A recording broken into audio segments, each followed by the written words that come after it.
ಎಲ್ಲರಿಗೂ ನಮಸ್ಕಾರ. ಇದು ಗುರು ಆಕ್ಚುಲಿ ಚೆನ್ನಾಗಿರೋದು ಅಂದ್ರೆ ಅಪ್ಪು ಫ್ಯಾನ್ಸ್, ಧ್ರುವ ಫ್ಯಾನ್ಸ್, ಸುದೀಪ್ ಫ್ಯಾನ್ಸ್ ಈ ಮೂವರ ಸ್ಟಾರ್ ಗಳ ಫ್ಯಾನ್ಸ್ ಗಳು ಒಂದಾಗಿ ಒಂದು ಚಿತ್ರದ ಟ್ರೈಲರ್ ಅನ್ನು ಇಟ್ಟು ಮಾಡಲು ಒಟ್ಟಾಗಿ ಸೇರ್ತಾರೆ.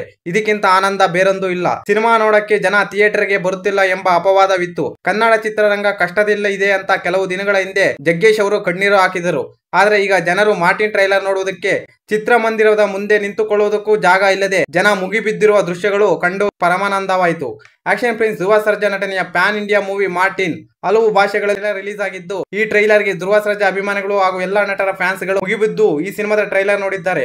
ಮಾಸ್ ಟ್ರೈಲರ್ ನೋಡಿ ಇದು ಕನ್ನಡ ಸಿನಿಮಾವಲ್ಲ, ಪಕ್ಕಾ ಹಾಲಿವುಡ್ ಸಿನಿಮಾದ ರೀತಿಯಲ್ಲೇ ಇದೆ ಅಂತ ಥಿಯೇಟರ್ ಮುಂದೆನೆ ಭರ್ಜರಿ ರಿಯಾಕ್ಷನ್ ಕೊಟ್ಟಿದ್ದ. 3 ವರ್ಷದ ಆವೇದನೆ ಒಮ್ಮೆಲೆ ಹೊರ ಹಾಕಿದರು. ಧ್ರುವ ಸರ್ಜಾ ಅಂದ್ರೆ ಬೆಂಕಿ ಇದ್ದಂಗೆ. ಇದು ಪ್ಯಾನ್ ಇಂಡಿಯಾ ಮೂವಿ ಅಲ್ಲ, ಪ್ಯಾನ್ ವರ್ಲ್ಡ್ ಮೂವಿ. 100 ಡೇಸ್ ಪಕ್ಕಾ ಓಡುತ್ತೆ. ಕೆಲವೊಂದು ಲಗಾನ್ ಟೀಮ್ಗೆ ಮಚ್ಚಿ ಇದು ಟ್ರೈಲರ್ ಅಷ್ಟೇ, ಇನ್ನ ಸಿನಿಮಾ ಬರೋದು ಬಾಕಿ ಇದೆ, ವೆಯ್ಟ್ ಮಾಡು ಅಂತ ಕೆಲವು ಅಭಿಮಾನಿಗಳು ಡೈಲಾಗ್ಗಳು ಎಲ್ಲರೂ ಮೆಚ್ಚುವಂತಿತ್ತು. ಮಾರ್ಟಿನ್ ಟ್ರೈಲರ್ ವಿಚಾರಕ್ಕೆ ಬಂದರೆ Hollywood visual effect, Dhruva Sarja ಖಡಕ್ ಲುಕ್, ಒಂದೊಂದು ಫ್ರೇಮ್ ಅದ್ಭುತ. ಅದರಲ್ಲೂ ಧ್ರುವ ಸರ್ಜಾ ಅವರು ನಾಯಿಗೆ ಬಿಸ್ಕೆಟ್ ತಿನ್ನಿಸುತ್ತಿರುವ ದೃಶ್ಯ ಟ್ರೈಲರ್ನ ಹೈಲೈಟ್. ಡೈಲಾಗ್ಗಳು ಕೊರತೆ ಇದ್ದು ಚಂದನ ವನದ ಪೂರ್ವ ವೈಭವವನ್ನು ಕಾಣುವುದರಲ್ಲಿ ಯಾವುದೇ ಅನುಮಾನವಿಲ್ಲ. ಕೆಲವೊಂದು ದಂಡು ಪಳೆದ ಬ್ಯಾಚಿನವರು ಸಿನಿಮಾ ನೋಡದೇ ಇದ್ದರೆ ಏನಂತೆ. ಕನ್ನಡ ಸಿನಿರಂಗವನ್ನು ಉಳಿಸಲು ಎಲ್ಲಾ ನಟರ ಫ್ಯಾನ್ಸ್ಗಳು ಒಂದಾಗಿದ್ದು ಅಷ್ಟೇ ಸಾಕು. ಈ ಮಾಹಿತಿ ನಿಮಗೆ ಇಷ್ಟವಾಗಿದ್ದರೆ ಶಿವರಾಜ್ ಇನ್ಫೋ ಯೂಟ್ಯೂಬ್ ಚಾನಲ್ ಅನ್ನು ಸಬ್ಸ್ಕ್ರೈಬ್ ಮಾಡಿ, ಸಪೋರ್ಟ್ ಮಾಡಿ. Thank you for watching. ಧನ್ಯವಾದಗಳು.